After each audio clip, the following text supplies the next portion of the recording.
Hello, everyone, and welcome back to the Ultimate Flex, a free flexibility, strength, balance, and body awareness course brought to you by Shelly Flex Athletics. I'm Shelly Airy, and through my online handstand flexibility and contortion coaching program, Flex Ed, I help people to achieve skills they never dreamed to be possible. Not only was this free training made to jumpstart your flexibility and handstand journey by teaching you how to build a solid foundation efficiently and effectively, but by making this course totally free, I'm providing you with a no strings attached insight into things you may not have ever known your body could do. And maybe by the end of this course, you might find that you want to work more closely with me as one of my super successful students. Now, let's jump right into it. In the last video, we tested a variety of myofascial release techniques and documented the results.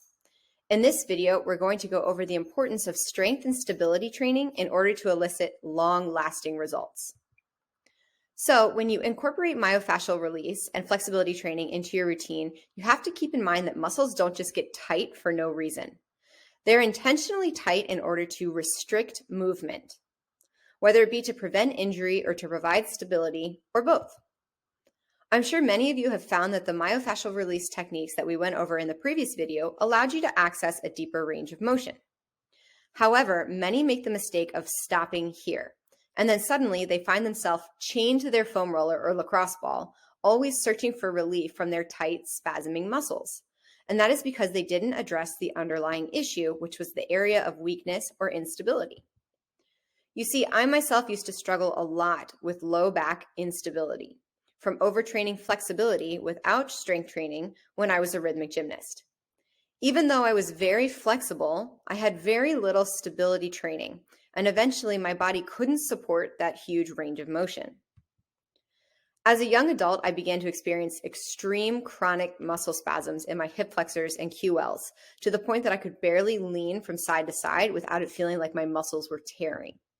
After seeing many specialists, I finally found a doctor who identified that my core was weak and that my other muscles were overworking in order to stabilize my low back and hips.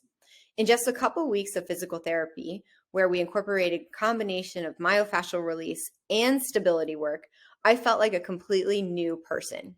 So, long story short, let's go ahead and go over the different types of stability exercises that you can begin to incorporate into your daily routine. And just keep in mind, the results won't be as instantaneous as the trigger point release exercises, but I will say that they have elicited insane results, not just for me, but for my students as well. So for all of you who have tight hips or upper back, rather than trying to stretch or open them up, let's start with some stability work so that you can strengthen your core and teach the muscles how to work together cohesively. There are a ton of different exercises you could use to strengthen your core, but if you stick to these 5 categories, you should see very noticeable improvements if you stay consistent. The first category is diaphragmatic or belly breathing, which will be exercises that strengthen your diaphragm and pelvic floor. You'll want to think about breathing into your belly and inflating it like you're going to push into a weight belt. The goal is to let your belly expand while not allowing your chest to also expand. Next are exercises that require you to resist rotation, such as a pull-off press. Movements that involve an uneven load. Think about carrying in the groceries. You pile them all into one arm, but you don't walk crooked. Instead, you engage your core and walk straight up. Once you've got your belly breathing down, you'll want to incorporate it while you are doing exercises that require a braced core, such as exercises that use only one side of the body at a time. So take a shoulder press, for example. Instead of doing both arms at the same time, do one at a time, and boom, you've got yourself a core stability exercise. Simply brace your core and avoid letting yourself lean to one side.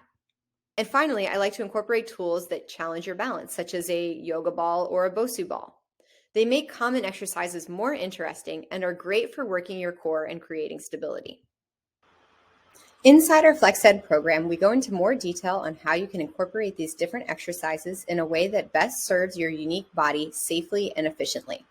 But hopefully this video gave you a taste of the types of exercises that will be beneficial in strengthening your core and teaching the different muscles how to work together to create stability for your entire body.